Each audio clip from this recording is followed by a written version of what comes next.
Isomerism last time जो हमने पढ़ रहे थे दैट वाज आइसोमेरिज्म, और उसी को कंटिन्यू कर लेते हैं आज दोबारा से। बेटा आइसो वर्ड का मतलब होता है सेम मॉलिक्यूलर फॉर्मूला, ठीक है। तो ये जो आइसो वर्ड है कहीं पे भी आएगा सेम, क्या चीज सेम है, basically marriage molecular formula part, तो कंस्टिट्यूएंट एटम्स सेम है और कुछ ना कुछ डिफरेंट है। क्या चीज डिफरेंट है वो पीछे लिखी है, जो चीज डिफरेंट हो। तो आइसोमेरिज्म में दो टाइप थे, एक था structural isomerism and one is stereo isomerism. तो स्ट्रक्चरल का मतलब structure will be change, structure आप समझते ही हो, इसमें आईपीसी में आपको काफी वेरिएंट दिखेगा, काफी चेंज दिखेगा, दैट इज स्ट्रक्चरल आइसोमेरिज्म। और स्टीरियो आइसोमेरिज्म में दैट इज स्पेस में खाली अरेंजमेंट चेंज होता है, दैट इज स्टीरियो आइसोमेरिज्म। तो बच्चों स्ट्रक्चरल आइसोमेरिज्म के कौन-कौन से टाइप आपने लास्ट टाइम में पढ़ ली है, आई होप तो आपको याद हो। बच्चों स्ट्रक्चरल आइसोमेरिज्म में पहला टाइप आपका था चेन आइसोमेरिज्म, कि कार्बन की चेन छोटी या बड़ी हो जाएगी, तो when there is difference in carbon chain then the isomerism is named as chain isomerism. Position isomerism, किसी भी चीज की पोजीशन बदल जाए, चाहे वो फंक्शनल ग्रुप की पोजीशन हो, डबल बॉन्ड की हो, ट्रिपल बॉन्ड की हो, साइड चेन की हो, और अगर पोजीशन में डिफरेंस आएगा then the isomerism will be position isomerism. Functional isomerism, पूरा का पूरा फंक्शनल ग्रुप ही बदल जाए तो जो आइसोमेरिज्म आएगी दैट इज फंक्शनल आइसोमेरिज्म, जैसे alcohol and ether, aldehydes and ketone, acid and ester, ये फंक्शनल आइसोमेरिज्म में। फिर एक था मेटामेरिज्म,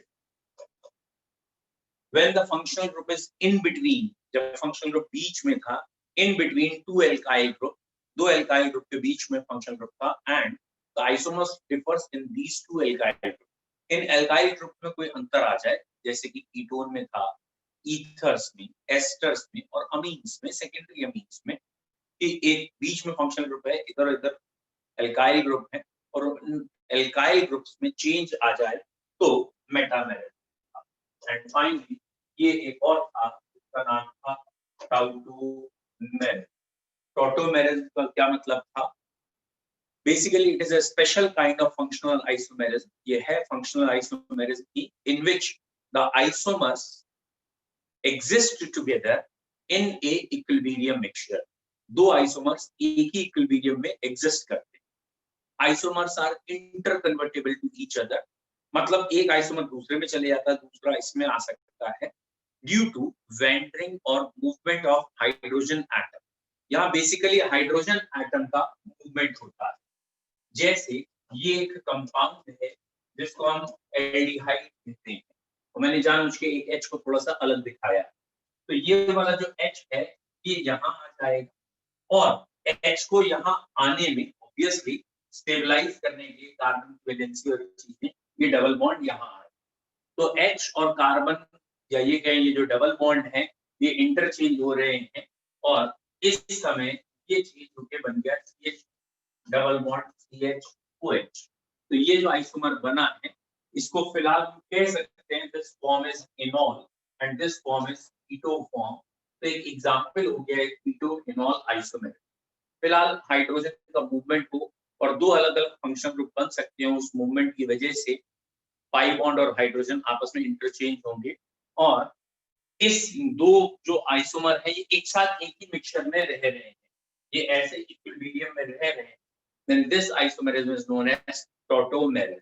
टॉटोमेरिज्म में बहुत डिटेल में अभी आपके लेवल में इतना काफी है कि दो आइसोमर एक साथ एक ही मिक्सचर में एग्जिस्ट करेंगे और एक अपना H छोड़ देगा, दूसरा H ले लेगा। इसका जो सबसे पॉपुलर या काफी पढ़ा जाने वाला एग्जांपल है वो ये बेटा, this compound is named as Sc2 ester, या इसे कह देते हैं ethyl Sc2 acetate. Aceto acetic ester, common भाषा में इसका नाम है इथाइल एसीटो एसीटेट। तो ये जो इथाइल एस्ट्रोएसिटेट है, इसमें यहाँ से हाइड्रोजन, एक हाइड्रोजन यहाँ से कूद के यहाँ चला जाता है और डबल बॉन्ड इधर आ जाता है, तो हाइड्रोजन और डबल बॉन्ड की पोजीशन इंटरचेंज हो जाती है और ये हो गया बेटा CH3, यहाँ OH, double bond CH, COO, C2H5।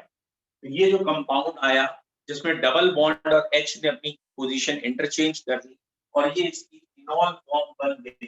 तो इस पे स्टडी ज्यादा हुई है, तो थोड़ा एक बस एग्जांपल याद रखिएगा, वर्ड याद रखिएगा, एसीटो एसिटिक एस्टर। ओके, और ये धीरे धीरे आपको बताया जाएगा ये कंपाउंड स्टेबल है या कैसे स्टेबल है, स्लो एंड ग्रेजुअल आप समझेंगे। फिलहाल अभी बेसिक में टॉटोमेरिज्म क्या है। Tautomerism is a special kind of functional isomerism in which both the isomers exist together in a equilibrium mixture and they are interconvertible with each other.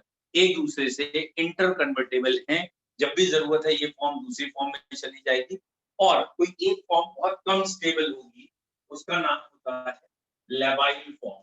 जो भी less stable form है that is labile. Common sense बच्चों, common sense क्या कह रहा हूं, जैसे हमने मालूम है कि मेन कंपाउंड ये है, इसके अंदर कुछ परसेंटेज में ये आया, तो जो फॉर्म जबरदस्ती बीच में थोड़े से परसेंटेज में दिख रही है उस फॉर्म का नाम रख दिया है लेबाइल फॉर्म और ये हमारी मेन फॉर्म थी। ठीक है, तो this isomerism is known as tautomerism. इस आइसोमेरिज्म का नाम है टॉटोमेरिज्म। ये बेटा हमारे आईयूपीएसी का ये आइसोमेरिज्म है, एनसीईआरटी दिखा रहा हूँ। ठीक है, चेन आइसोमेरिज्म है, चेन के बाद ये आया पोजीशन आइसोमेरिज्म, पोजीशन के बाद फंक्शनल आइसोमेरिज्म, फंक्शनल आइसोमेरिज्म के बाद मेटामेरिज्म। तो एनसीईआरटी में मैं आपको दिखाना चाह रहा हूँ टॉटोमेरिज्म फिलहाल नहीं दी है, आप चेक करिए। ये देखिए structural isomerism, chain, position, functional और मेटा। एनसीईआरटी ने आपको 4 ही बताए हैं और टॉटोमेरिज्म कॉम्पिटिशन में बहुत आती है, इसलिए मैंने आपको एक हिंट दे दी है व्हाट इज टॉटोमेरिज्म। एनसीईआरटी ने उसको टच नहीं किया है। स्टीरियो आइसोमेरिज्म आज का हमारा टॉपिक होगा, जिसमें 2 फॉर्म होंगी, ज्योमेट्रिकल ऑप्टिकल। लेकिन अगर हम ध्यान से देखेंगे तो स्टीरियो में भी उन्होंने लिख दिया है, देखिए इतने एक पैराग्राफ में स्टीरियो दिखा रखा है कि ये 12 का है main. Okay, the compound that have same constituent and sequence of covalent bond but differ in the relative position of their atom or group in space। मतलब इनका constituent तो सेम है, बस स्पेस में ओरिएंटेशन।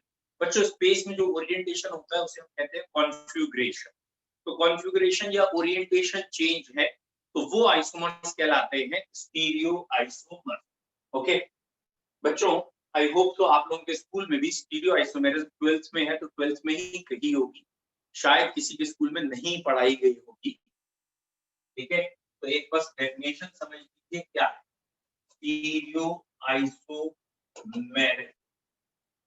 क्या है बच्चों स्टीरियो आइसोमेरिज्म? अगर स्ट्रक्चरल फॉर्मूला, मॉलिक्यूलर फॉर्मूला दोनों सेम, स्ट्रक्चर भी सेम है। स्ट्रक्चर कहने का मतलब बॉन्ड्स का जो ओरिएंटेशन है वो नहीं है। स्ट्रक्चर कहने का मतलब है एक के बाद एक जो बॉन्ड लगे हैं, जिसे हम स्केलेटन कहते हैं, वो वही है। तो स्केलेटन तो सेम, ठीक है, जिससे जो लगा होना चाहिए वही लगा है, बट उसका ओरिएंटेशन चेंज है।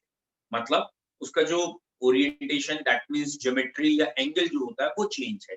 तो such isomerism is known as stereoisomerism. एक सिंपल भाषा में समझो, सरल भाषा जिसे कहते हैं ना, इजी लैंग्वेज क्या है कि स्ट्रक्चर और ओरिएंटेशन में अंतर क्या है।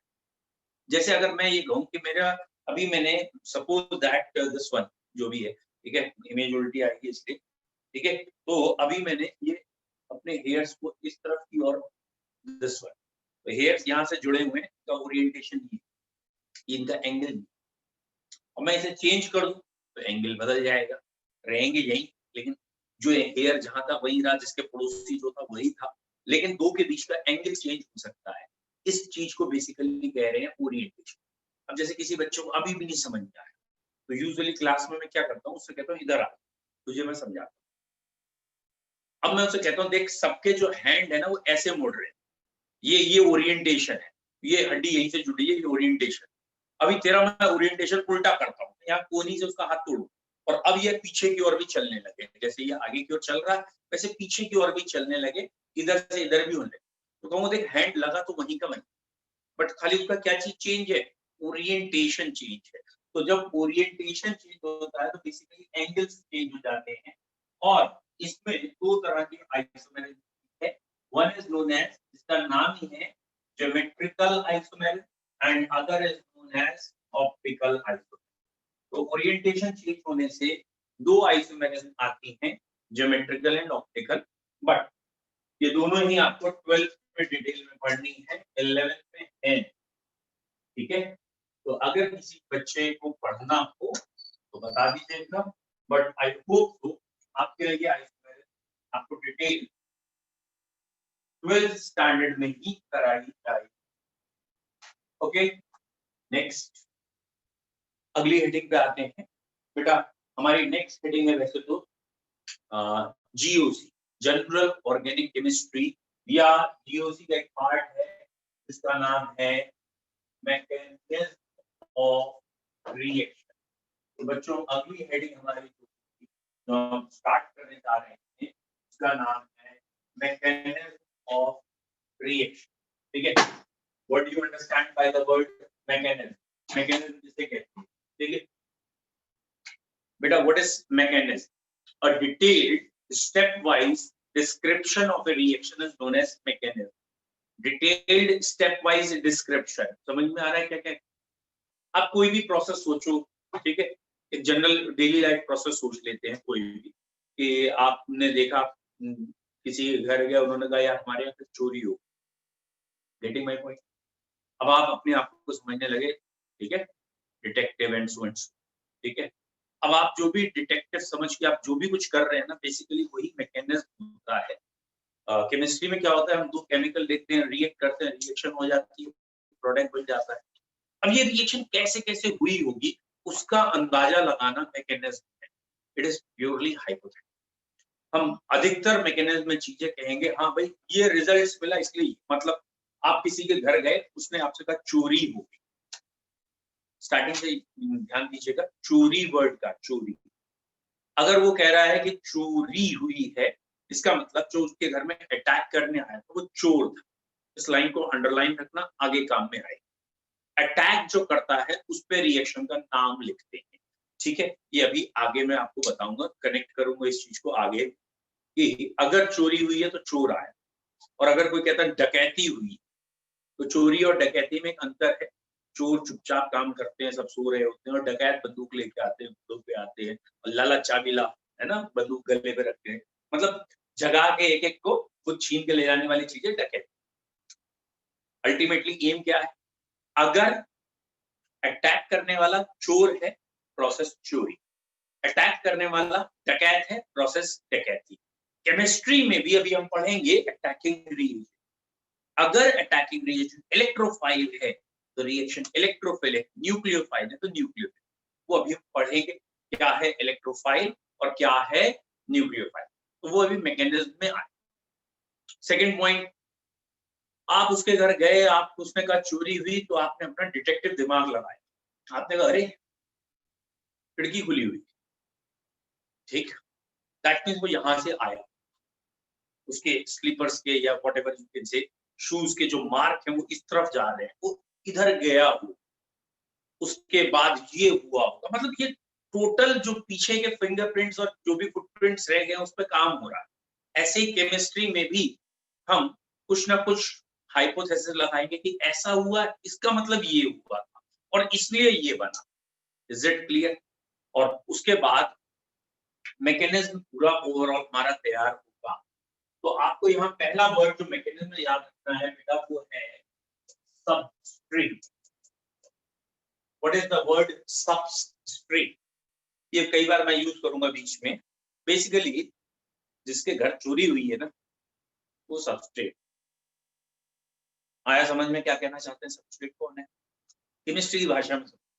ये हमने एक केमिकल लिया, एल्काइल हैलाइड, C2H5Cl या कोई एल्काइल हैलाइड, और हमारी इच्छा है कि ये एल्काइल हैलाइड अल्कोहल में चेंज हो जाए। हमारे पास एक केमिकल है एल्काइल हैलाइड, हम चाहते हैं वो चेंज हो जाए अल्कोहल में, तो हमने उसके अंदर डाला KOH एक्वस, पानी में मिला के KOH को डिसॉल्व करके एक्वस में डाला और ये बन गया। ओके, और अब हम इसका मैकेनिज्म सोच रहे हैं कि ऐसा कैसे हुआ। तो ये जो मेन सबस्ट्रेट है, मेन, ठीक है, एल्काइल हैलाइड ऑर्गेनिक पार्ट इसके अंदर है, ये एल्काइल वाला मेन है और ये बाद में मेन प्रोडक्ट में चेंज भी हो रहा है। तो ये हमारा बेसिकली क्या हुआ बेटा, सबस्ट्रेट। तो सबस्ट्रेट हमारा वो होता है जो मेन केमिकल है जिस पे रिएक्शन करानी है, जैसे दूसरे में चेंज करना है। जैसे अगर प्रैक्टिकल बात में अगर वैसे कहूं कि अगर कोई सपोज आपके पास दाल है, आप उसको पल्सेस को दाल को बनाना चाहते, तो ऑब्वियसली 10 चीजें और भी डालते हैं, नमक भी डालते हैं, मिर्च भी डालते हैं, पानी भी डालते हैं, कई चीजें डालते हैं, लेकिन अल्टीमेटली नाम तो दाल का ही होता है ना, कि दाल बनाई गई। कोई ये नहीं कहेगा नमक है, बात वो भी है, नमक मिलाया गया है, तो भैया ये बिल्कुल वही है, बस थोड़े से ऐड किए जाते हैं, असली तो ये है। ओके, अब इस KOH में अभी हम पढ़ेंगे ये OH नेगेटिव, ये यहां से यहां मूव करता है, ये OH नेगेटिव जाता है और X नेगेटिव को वहां से हटाता है। तो ये अगर OH नेगेटिव मूव करके काम कर रहा है तो भैया ये OH नेगेटिव कहलाएगा अटैकिंग रिएजेंट, इसका नाम है अटैकिंग रीएजेंट। ओके, वैसे ही नाम से क्लियर है, एजेंट वर्ड होता है, रीएजेंट है which can be used again and again, वहां वर्ड्स री आ सकते हैं। फिलहाल इट इज अटैकिंग रीएजेंट, जो अटैक करने आएगा वो OH नेगेटिव, ठीक है, फॉलोड बाय, जब ये अटैक करेगा तो हो सकता है या बीच में कुछ बन जाए, जैसे R+ बन जाए या और कोई चीज, तो ये जो बीच में बनेगा it is termed as intermediate. जो बीच में चीज बनती है दैट इज इंटरमीडिएट, सीधा प्रोडक्ट नहीं बनता, इंटरमीडिएट, और उसके बाद फाइनली प्रोडक्ट में ये चेंज हो जाता है। तो इंटरमीडिएट कई रिएक्शंस में बनता है and intermediate changes to product. बेटा what is the meaning of this organic mechanism? Mechanism का मतलब क्या है? सिंपल भाषा में अगर मैं चेंज करूं तो ये RIP है, पढ़ लो नहीं तो जई होना तुम्हारे साथ, रेस्ट इन पीस, ठीक है, कोशिश करो LIP हो जाए, लिव इन पीस भी कभी को होना चाहिए, हमेशा रेस्ट इन पीस होता तुम्हारा। What is R for reactants, भैया जो भी रिएक्ट कर रहा है चाहे वो सबस्ट्रेट है या अटैकिंग एजेंट, इन दोनों को मिला के रिएक्टेंट कहते हैं। तो केमिस्ट्री में यहाँ रिएक्टेंट होगा इनिशियल। ओके, ये रिएक्टेंट ऑब्वियसली ऑर्गेनिक है, कोवलेंट बॉन्ड से जुड़े हैं। तो बच्चों एक चीज दिमाग में ले जाओ, अगर ये कोवलेंट बॉन्ड से जुड़े हैं, ऑक्टेट कंप्लीट है, तो रिएक्शन ही क्यों करते? Getting my point? कोई चीज स्टेबल है, रिएक्ट ही क्यों करते? ठीक, जैसे मीथेन है, चार तरफ बॉन्ड बने हैं, इथीन है, इथेन है, हर तरफ बॉन्ड बने, ऑक्टेट भी कंप्लीट है, तो ये रिएक्ट ही क्यों कर रहे हैं? ओके, तो ये रिएक्ट इसलिए करते हैं तो यहाँ एक और चीज होती है जिसका नाम है अटैकिंग रीएजेंट। ये जो अटैक करने रीएजेंट आता है उसकी वजह से रिएक्शंस होती हैं, ठीक है बेटा, जो अटैक करने आता है उसकी वजह से रिएक्शंस होती हैं, ठीक है, एक मिनट रुकिए।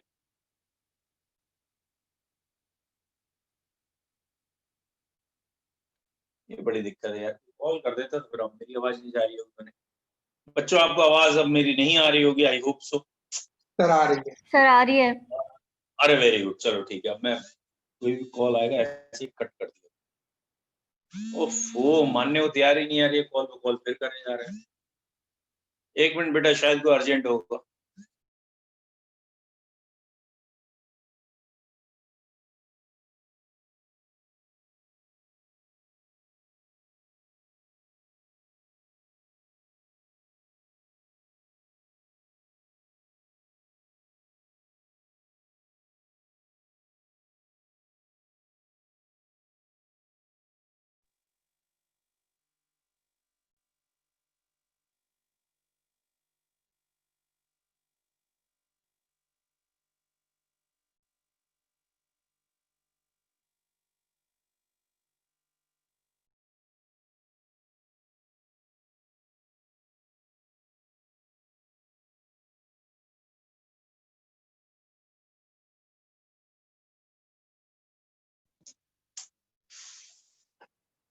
Okay. Give me a minute.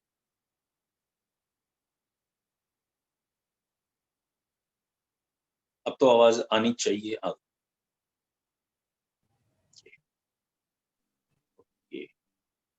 तो बच्चों हमें इस चैप्टर में जो पढ़ना है वो ये है कि ऑर्गेनिक बॉन्ड टूटते क्यों है। तो वो टूटते अपने आप नहीं है, कोई कंडीशन उन्हें तोड़वाती। मतलब इसका एक सिंपल सा बेसिक फंडा ये है, जैसे लाइफ में होता है कि अच्छा खासा आदमी रह रहा है, सब कुछ सही है, शादी हो गई है एंड एवरीथिंग, फिर भी डाइवोर्स हो जाते हैं, फिर भी गड़बड़ हो जाती है। तो कंडीशंस कराती है। व्हाट आई मीन, आप समझ रहे हो ना। तो ये जो कंडीशन है उसमें ये अटैकिंग रिएजेंट भी है। जे जे जो अफलातून आते हैं ना, अटैकिंग रिएजेंट, जे यहाँ के बॉन्ड को ब्रेक करा। तो 90% बच्चे जिनको ऑर्गेनिक नहीं समझ में आती, उसके पीछे रीजन ये होता है 90% बच्चों का कि वो ना रिएक्शन रटते हैं कि ये रिएक्टेंट है, ये प्रोडक्ट है, वो उसके बेस में नहीं जाते। और अगर आपको मौका मिल रहा है, आप ठीक से पढ़ रहे हैं और अगर आपको बेस समझ में आ गया ना, तो आपको रिएक्शन याद नहीं करनी पड़ेगी, आपको रटना नहीं पड़ेगा, डायरेक्ट समझ में आएगी। क्या है पॉइंट बच्चों, आप सिर्फ ये और ये जो याद करते हैं ना, उन्हें रटना हो। और जो यहाँ की कंडीशंस भी समझ लेते हैं कि ये कंडीशंस दे रखी है, एक्चुअली रिएक्शन करना ही कंडीशंस नहीं। तो जो एरो के ऊपर टेम्परेचर दिया हो, प्रेशर दिया हो, या और कोई रिएजेंट दिया हो, दीज आर मोस्ट इंपॉर्टेंट। और जैसे मैंने अभी शुरुआत करते समय कहा था कि यहाँ पानी में KOH घोला, तो अगर पानी की जगह अल्कोहल में घोलेंगे तो प्रोडक्ट बदल जाएगा। यही मैकेनिज्म पढ़ने का रीजन ये है कि हमें बिना रिएक्शन किए थ्योरी से ये पता हो कि इन दोनों को मिलाएंगे तो ये बनेगा, इन दोनों को मिलाएंगे तो वो बनेगा। दैट मीन्स हमें इसके पीछे की जो साइंस है वो समझनी है कि बॉन्ड टूटते कैसे हैं, जुड़ते कैसे। तो आपको मैकेनिज्म 100% समझ में आएगा, और नहीं आएगा तो आ रहा है रेस्ट इन पीस, चुपचाप याद करो। ठीक है, रेक्टिफिकेशन तुम भी करना। कहीं मेरी गारंटी है, अगर आपने ऑर्गेनिक का ये वाला पार्ट जो अब शुरू हो रहा है, फर्स्ट इज IUPAC, वो तो आनी चाहिए, and the second and most important part is mechanism. और मैकेनिज्म में भी अभी दो पार्ट और आएंगे, एक का नाम है इंडक्टिव इफेक्ट और मीसोमेरिक। जिस बच्चे को इंडक्टिव और मीसोमेरिक आ जाता है, वो ऑर्गेनिक में अच्छे अच्छे टीचर्स से पंगा ले लेता है, अच्छे अच्छे लोगों से क्रॉस क्वेश्चनिंग कर लेता है, because organic is very systematic. ठीक है, तो अब हम मूव कर रहे हैं बेटा मैकेनिज्म के अगले पॉइंट पे कि बॉन्ड कैसे टूटते हैं, बॉन्ड कैसे बनते हैं। तो पहला पॉइंट है ऑर्गेनिक में या मैकेनिज्म में बॉन्ड फिशन। ठीक है, एक बॉन्ड टूटता कैसे, बहुत इजी है, वेरी इजी। मुझे मालूम है कई टीचर से 1 सेकंड से ज्यादा पढ़ाते हुए नहीं कहते बस हो गया बॉन्ड फिशन। लेकिन अगर आपने इस पे फोकस किया ना, समझने की कोशिश की कि अच्छा बॉन्ड टूटने का और जुड़ने का प्रोसेस रिवर्सिबल, मतलब अभी बॉन्ड टूटा तो आगे जाके जुड़ेगा भी ना, तो बस इस पे ध्यान रखना। अच्छा अगर ऐसे जुड़ा है तो ऐसे टूट भी सकता था, और ऐसे अगर टूटा तो ऐसे जुड़ भी सकता था। तो थोड़ा आगे पीछे खुद सोचने की कोशिश करिएगा। बॉन्ड फिशन दो तरह का होता है, one is known as homolytic, one bond fission is termed as homolytic. Homo मतलब कहीं पे भी आता है, आपको मालूम है, एक जैसे को होमो कहते हैं। जैसे ह्यूमन बींग्स को होमो सेपियंस सेपियंस कहते हैं, बायो वाले जानते हैं। और लिटिक मतलब तोड़ना, लिसिस वर्ड से आया है लिटिक, और लिसिस लिटिक का मतलब है तोड़ना। होमोलिटिक का मतलब है identical cleavage, identical cleavage. What is identical cleavage? ये एक एटम ए है, ये बी है बच्चों। ए और बी एटम के बीच में एक सिंगल कोवलेंट बॉन्ड है, एक कोवलेंट बॉन्ड है। हर बॉन्ड कोवलेंट बॉन्ड में दो इलेक्ट्रॉन, दिमाग में रखना, दो इलेक्ट्रॉन होते हैं एक बॉन्ड। ठीक है, होमोलिटिक बॉन्ड टूटेगा।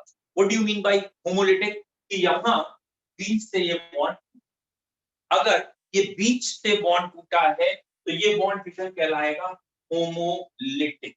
होमोलिटिक में ये बॉन्ड बीच से टूटेगा। और ये ए, इसके पास एक इलेक्ट्रॉन, और ये बी, इसके पास एक इलेक्ट्रॉन, ये अलग हो गए, दोनों के पास एक एक इलेक्ट्रॉन अलग। और बच्चों इन पे कोई चार्ज नहीं आया। क्यों नहीं आया चार्ज? क्योंकि पहले जो बॉन्ड था उसमें ये इलेक्ट्रॉन ए का ही था, ये इलेक्ट्रॉन बी का ही था, ओवरलैप करके बना था, अपना अपना इलेक्ट्रॉन वापस ले लिया। और ऑब्वियसली इस इलेक्ट्रॉन को संभालने के लिए न्यूक्लियस में प्रोटॉन है, इस इलेक्ट्रॉन को संभालने के लिए प्रोटॉन है, मतलब न्यूट्रॉन प्रोटॉन रेशियो डिस्टर्ब नहीं हुआ है, इलेक्ट्रॉन उतने ही है जितने प्रोटॉन है, न्यूट्रल है।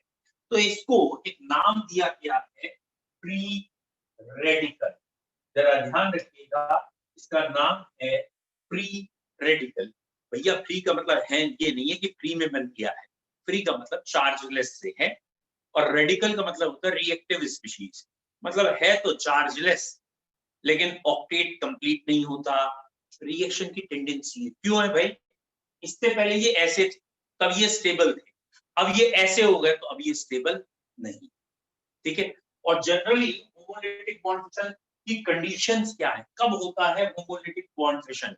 जब सनलाइट लिखा हो एरो पे, सनलाइट को ऐसे करके भी लिख देते हैं यूवी लाइट, अल्ट्रावायलेट लाइट लिखा हो, टेम्परेचर वेरी हाई लिखा हो, या कोई ना कोई फ्री रेडिकल जनरेटर हो, फ्री रेडिकल जनरेटर, जैसे बेटा परऑक्साइड या टेट्राइथाइल लेड, मतलब what are free radical generators? बच्चों वो चीजें जो टूटती हैं तो फ्री रेडिकल बन जाते हैं, अपने आप ही बन सकते हैं फ्री रेडिकल, आसानी से बन जाते हैं, वो कहलाते हैं फ्री रेडिकल जनरेटर। जैसे एक बहुत सिंपल है ये वर्ड H2O2, और अधिकतर बच्चों ने सुन रखा है H2O2 इज हाइड्रोजन परऑक्साइड, ठीक है। ब्लीचिंग में भी यूज होता है, कलर्स में भी यूज होता है, और ये पार्लर में जो जाते हैं उन्हें तो अच्छी तरह मालूम है कि H2O2 की ब्लीच आती है। फिलहाल ये जो H2O2 है, ये हीट करें या स्लाइट हीट करें तब भी ये ऑन स्टैंडिंग भी ये इसमें टूट जाता है।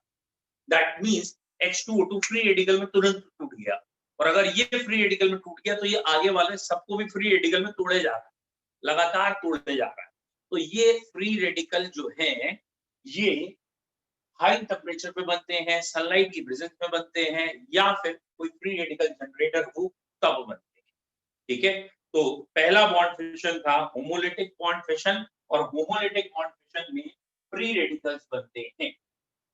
आप कह सकते हो अधिकतर जब दो एटम के बीच का इलेक्ट्रोनेगेटिविटी डिफरेंस नियरली जीरो हो, मतलब दोनों एटम लगभग एक जैसे हो, तो चांसेस हैं होमोलिटिक बॉन्ड फिशन। मतलब एक क्लोरीन है दूसरा भी क्लोरीन है, तो जब दोनों ही क्लोरीन है तो there is most probably it is chance, ज्यादा चांस है, प्रोबेबिलिटी ज्यादा है फ्री रेडिकल टूटने की, but it is not always true कि एक जैसे एलिमेंट में हमेशा होमोलिटिक टूटेगा, हेटेरोलिटिक भी हो सकता है।